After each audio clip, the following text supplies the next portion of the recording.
ناظرین، میں تفسیر قرآن صراط الجنان پڑھ رہا تھا اور ایک بڑا شاندار واقعہ مجھے پڑھنے کو ملا۔ قرآن پاک کی ایک آیت کے تحت یہ واقعہ مفتی صاحب نے لکھا اور حدیث پاک میں گویا یہ واقعہ ہے، اور یہ پیارے آقا علیہ الصلوۃ والسلام کے دور میں ہوا۔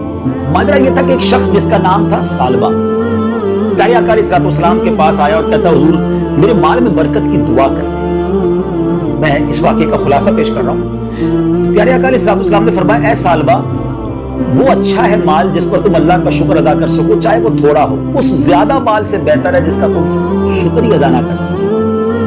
کچھ دنوں کے بعد ثعلبہ پھر آیا، کہتا حضور میرے مال میں برکت کی دعا کر دیں۔ پیارے آقا علیہ الصلوۃ والسلام نے دعا کر دی۔ اب نبی پاک دعا کریں تو قبول تو ہونی تھی، اس کی بکریاں ملٹی پلائی ہونے لگ گئی۔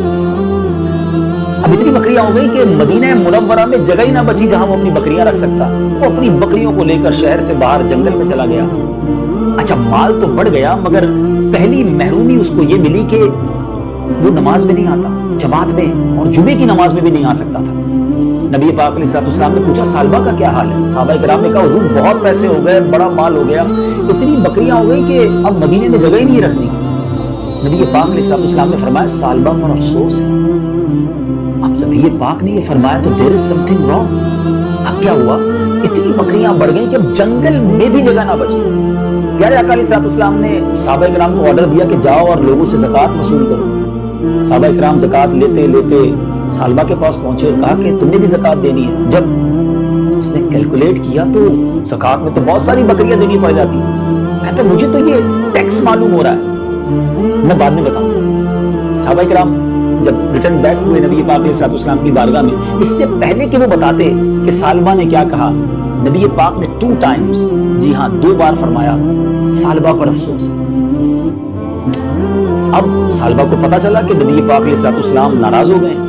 وہ آیا پیارے آقا کی بارگاہ میں، کہا حضور معاف کر دیں، یہ زکوٰۃ لے لیں۔ مگر اس کے آنے سے پہلے قرآن پاک کی ایک آیت نازل ہو چکی تھی، اور ان میں کچھ وہ ہیں جنہوں نے اللہ سے عہد کیا ہوا ہے کہ اگر اللہ ہمیں اپنے فضل سے دے گا تو ہم ضرور صدقہ دیں گے اور ہم ضرور صالحین میں سے ہو جائیں گے۔ پھر جب اللہ نے انہیں اپنے فضل سے عطا فرمایا تو اس پہ بخل کرنے لگے اور منہ پھیر کر پلٹ گئے، وعدہ خلافی کی اللہ سے۔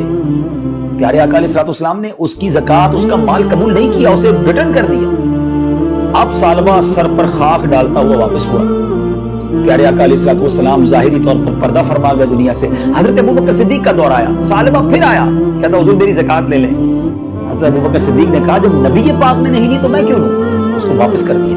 وہ حضرت عمر فاروق کے دور میں آیا، حضرت عمر فاروق نے بھی لوٹا دیا۔ سیدنا عثمان غنی رضی اللہ تعالیٰ کے دور میں اس کا انتقال ہو گیا۔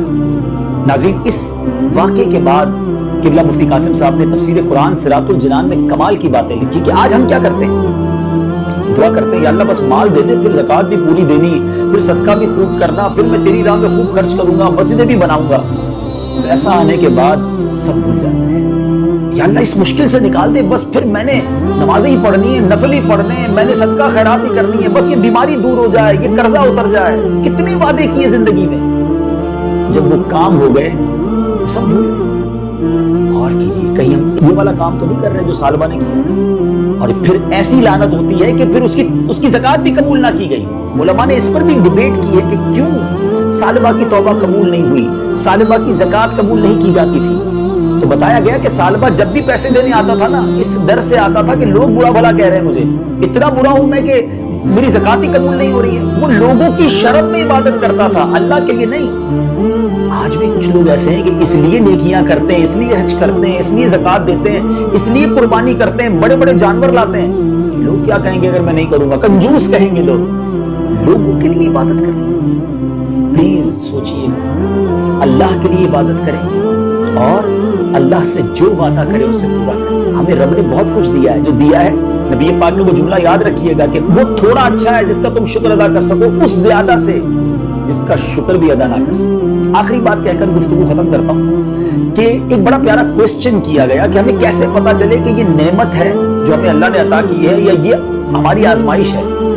علماء نے بڑا پیارا جواب دیا کہ جو نعمت تمہیں ملے اور تمہیں اللہ سے قریب کر دینا، سمجھ لو وہ نعمت ہے۔ اور جب تمہیں کوئی نعمت ملے، کوئی مال ملے، کوئی بھی چیز ملے اور وہ تمہیں اللہ سے دور کر دے، سمجھ لو وہ آزمائش ہے۔ تو اللہ سے ہم اچھی نعمتوں کا سوال کرتے ہیں جو ہمیں